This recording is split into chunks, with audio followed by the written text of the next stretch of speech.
Impressionnant et réalisé à un bon rythme. Ce sont là les premiers mots du directeur général adjoint de l'Agence congolaise des grands travaux après sa visite au site des travaux de construction du Centre culturel et artistique du Congo.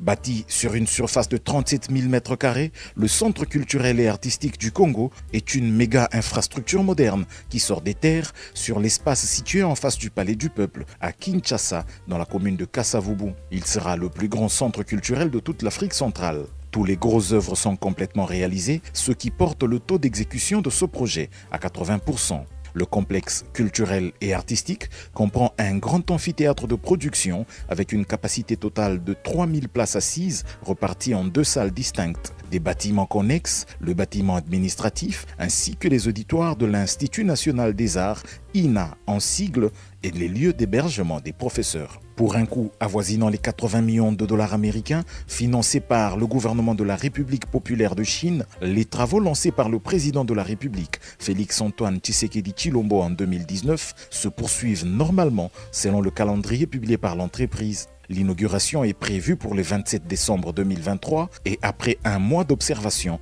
le transfert de la technologie et de l'ensemble de l'ouvrage à la RDC clé en main est prévu pour le 27 janvier 2024.